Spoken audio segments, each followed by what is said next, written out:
Pour débuter cette année 2014, nous avons rendez-vous avec le Trek Superfly 9.8 SL. Alors ce vélo nous est présenté avec une géométrie nommée G2, carbone OCLV de chez Trek. On peut voir apparaître des tubes avec des formes plutôt aplaties et qui s'élargissent en direction des jonctions, notamment au niveau de la douille de direction. On peut apercevoir une douille de forme conique à l'avant. Les trois tubes s'élargissent au niveau de la boîte de pédalier. Au niveau des couleurs, noir et rouge, les tresses carbone sont apparentes et donnent même du reflet au vélo. L'ensemble est plutôt bien réussi au niveau esthétique. Une particularité sur ce cadre, au niveau du haut-banc arrière, on peut observer la finesse de ces haubans et leur travail de cintrage en forme de S. Les pattes arrière sont fermées avec des axes de gros diamètre pour plus de sécurité. On peut également observer une fixation équilibrée des freins sur le haut-banc arrière avec un point de fixation sur la base et un autre point de fixation sur le haut-banc arrière de façon à équilibrer la patte de frein arrière et donnant ainsi un meilleur comportement au vélo. Les gaines du groupe Deore XT sont intégrées parfaitement dans le cadre, hormis celle qui concerne le frein arrière qui est attaché sur le tube transversal. Ce n'est pas très esthétique, c'est dommage. Autre point peu esthétique, ce sont les fixations des plaques de protection qui concernent le tube diagonal et le passage de chaîne, des fixations apparentes qui auraient pu être dissimulées dans le cadre.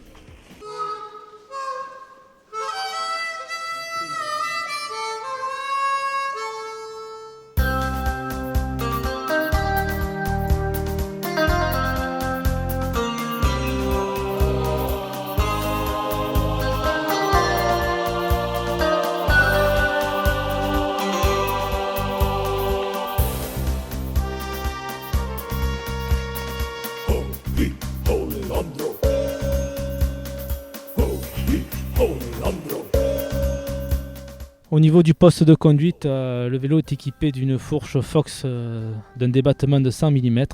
Elle reprend les couleurs associées au cadre. Également, elle dispose d'un blocage à distance au niveau du guidon, bien pratique. Le vélo est monté en groupe Shimano Deore XT. Très bon rapport qualité-prix. Nous avons affaire à un plateau de 38-26 à l'avant et une roue libre de 11-36. L'ensemble se montre très polyvalent sur tout type de relief. La marque Trek est associée à Bontrager.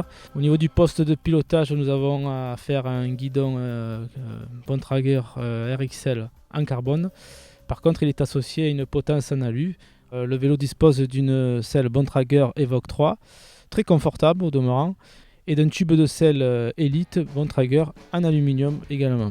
Le vélo est équipé de roues Bontrager RL 29 pouces associées à des pneus XR1 de la même marque. On a donc un ensemble 100% Bontrager.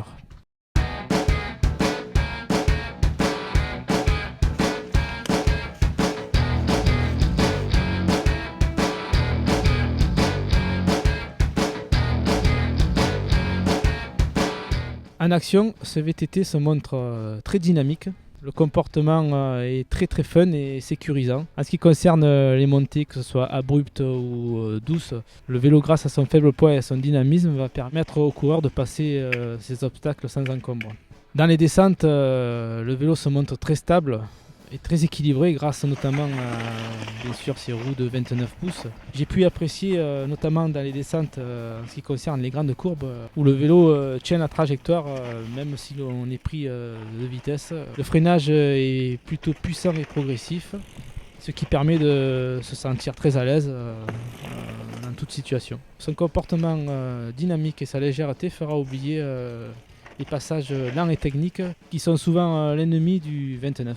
Le groupe Deore XT se montre très performant, notamment dans les passages de vitesse à pleine charge dans les montées. Le passage de vitesse se fait vraiment avec précision. En ce qui concerne l'adhérence, l'ensemble est équilibré et les pneus XR1 se montrent très performants au niveau de l'accroche. Pour un vélo de cette gamme-là, on pourrait espérer une paire de tubeless.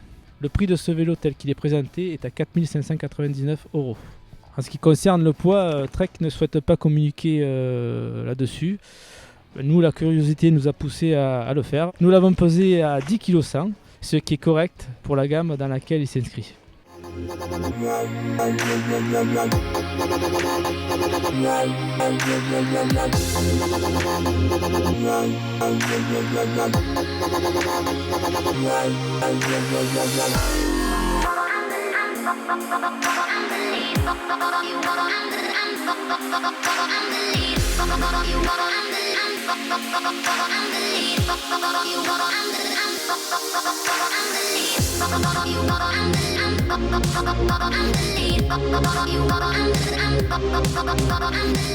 You